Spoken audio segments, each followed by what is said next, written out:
Dear aspirants, budget चाहे वो union government का हो या स्टेट गवर्नमेंट का हो, अपने आप में काफ़ी क्रूशियल, काफ़ी इंपॉर्टेंट भूमिका अदा करते हैं बीपीएससी सीएससी एग्जाम्स के लिए। माय डियर फ्रेंड, यदि इस बार 78th बीपीएससी प्रिलिमिनरी एग्जामिनेशन आपका टारगेट है, तो एज यू नो कि 69 बीपीएससी प्री में बजट से संबंधित क्वेश्चन पूछने का जो पैरा था बीपीएससी का, पहले काफ़ी ज़्यादा उसने शिफ्ट किया। और जहां पे पहले स्टेट बजट सेंट्रिक प्रश्न ही ज़्यादा पूछे जाते थे, 69 बीपीएससी में डायरेक्टली और इनडायरेक्टली 5 लगभग प्रश्न पूछे गए थे यूनियन बजट से संबंधित माय डियर फ्रेंड। तो इस बार भी for 78th BPSC preliminary examination के लिए भी बजट काफ़ी इंपॉर्टेंट भूमिका निभाता है। इस वीडियो लेक्चर में हम देखेंगे कि यूनियन बजट में बिहार को कौन कौन सी सौगातें दी गई, वैसी कौन कौन सी और संरचनात्मक योजनाएं हैं, कौन कौन से डेवलपमेंट हैं जिसके लिए कितने फंड का एलोकेशन किया गया है। थोड़ी सी तिरछी नज़र अपनी घुमाएंगे और उससे एफिलिएटेड उन सारे टॉपिक्स को भी देखेंगे जिससे बीपीएससी इससे एफिलिएटेड है, बजट से एफिलिएटेड है और बीपीएससी के द्वारा प्रश्न पूछे जाने की संभावना है। Welcome back to Bodhisattva PCS and I am Amrendra Tiwari. If you are new at my channel, then subscribe to the channel and hit the bell icon for all the notification. केंद्रीय budget 2024-25। आपको पता है कि जो regular budget है इस साल जुलाई 2024 में जारी किया गया, लाया गया यूनियन गवर्नमेंट के द्वारा, आपके फिनांस मिनिस्टर निर्मला सीतारमन जी के द्वारा। इसमें हम देखेंगे कि बिहार का क्या स्टेटस है। देखिए, यदि बिहार और आंध्र प्रदेश की बात करें तो दोनों को मिला के यूनियन गवर्नमेंट ने 74,000 करोड़ रुपए जो है दोनों स्टेट को दिए हैं। यदि इसमें बिहार की, स्पेशल बिहार की बात करें तो बिहार को 58.9 हजार करोड़ रुपए की सौगात दी गई है। किसके लिए? और संरचनात्मक विकास के लिए तथा अन्य योजनाएं जो बिहार के डेवलपमेंट के लिए आवश्यक है उनके लिए दी गई है। वहीं आंध्र प्रदेश को 15,000 करोड़ रुपए अमरावती, जो कि आंध्र प्रदेश की कैपिटल है, उसके डेवलपमेंट के लिए दिया गया माय डियर फ्रेंड। क्योंकि हम बिहार सेंट्रिक यहाँ पे देखेंगे तो देखेंगे कि ये 14,000 करोड़ रुपए बिहार में किन किन योजनाओं पे खर्चे होंगे और कौन कौन सी योजनाएं जो है नई हैं जो बिहार में इस बार लॉन्च करी गई हैं माय डियर फ्रेंड। ठीक है, बने रहिएगा शुरू से लेके लास्ट तक। चलिए अब देख लेते हैं बिहार सरकार को जो 58.9 हजार करोड़ रुपए दिया जा रहा है, ये कहाँ कहाँ खर्चा होने वाला है। इसमें 26,000 करोड़ रुपए एक्सप्रेसवे और पुल पे खर्चा किया जाएगा। वहीं 21,400 करोड़ रुपए पीरपैंती पावर प्लांट पे खर्चा किया जाएगा। ये पावर प्लांट है, थर्मल पावर प्लांट है। ठीक है माय डियर फ्रेंड, बिजली मेगा प्रोजेक्ट है, इसको ध्यान में रखना। वहीं 11,500 करोड़ रुपए बाढ़ नियंत्रण योजनाओं पे खर्चा किया जाएगा। यदि एक्सप्रेसवे और पुल की बात करें तो काफी दो इंपॉर्टेंट एक्सप्रेसवे की संरचना करी जाएगी जो कि ग्रीन फील्ड है। ग्रीन फील्ड योजनाओं का मतलब ये होता है कि उन योजनाओं में जो भी इंफ्रास्ट्रक्चरल डेवलपमेंट होता है वो नए सिरे से होता है, भूमि एक्वायर की जाती है और संरचना का नए सिरे से डेवलपमेंट होता है माय डियर फ्रेंड। पहला है हमारा पटना पूर्णिया एक्सप्रेसवे जो कि 300 किलोमीटर के बराबर है, जबकि दूसरा है बक्सर भागलपुर एक्सप्रेसवे 386 किलोमीटर के बराबर है माय डियर फ्रेंड। ये सारे एक्सप्रेसवे बोधगया, राजगीर, वैशाली और दरभंगा को भी जोड़ेंगे शॉर्ट रूट के द्वारा माय डियर फ्रेंड। ठीक है, तो ये आपने देखा एक्सप्रेसवे से संबंधित इंपॉर्टेंट जानकारियां। और 58.9 थाउजेंड करोड़ जो रुपये का अलॉटमेंट हुआ है वो बिहार सरकार कहां कहां खर्चा करने वाली है माय डियर फ्रेंड।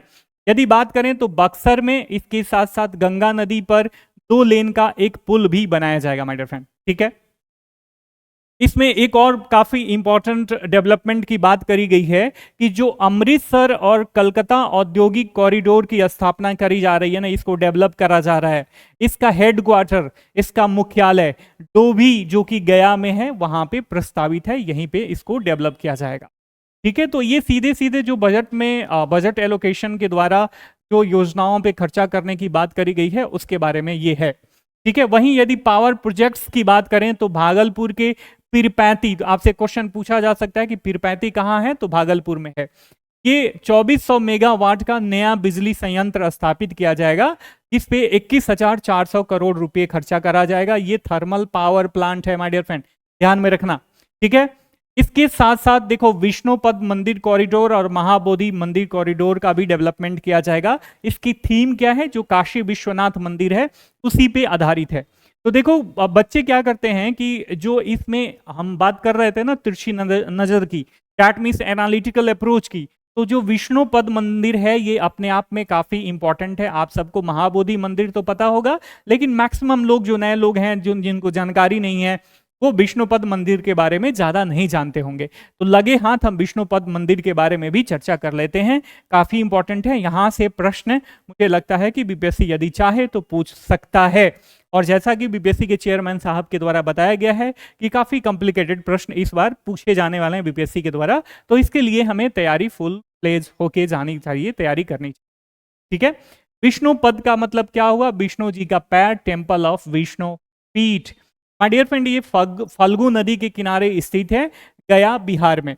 विष्णु पद ने विष्णु जी ने यहाँ पे गयासुर को मारा था और यहीं पे इसको अंडरग्राउंड कर दिया गया था, इसी और उसी जगह पे, उसी साइड पे विष्णुपद मंदिर का निर्माण हुआ है। पहला जो मंदिर था वो धराशायी हो गया।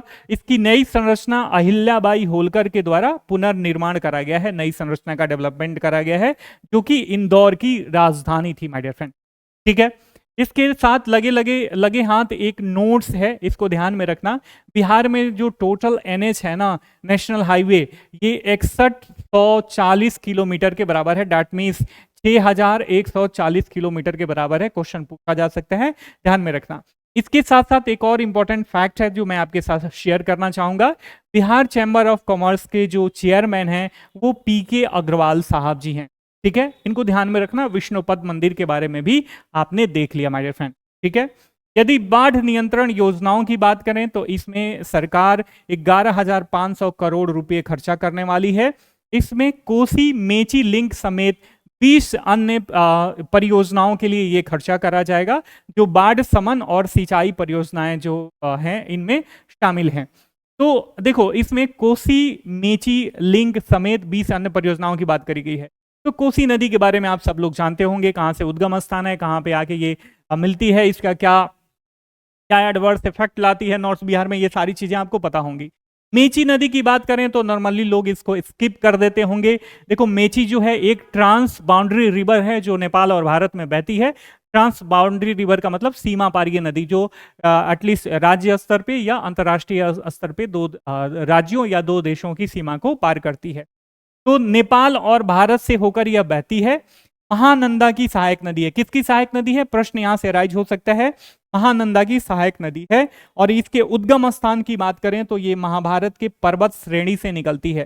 किशनगंज में ये महानंदा से आकर ये मिल जाती है।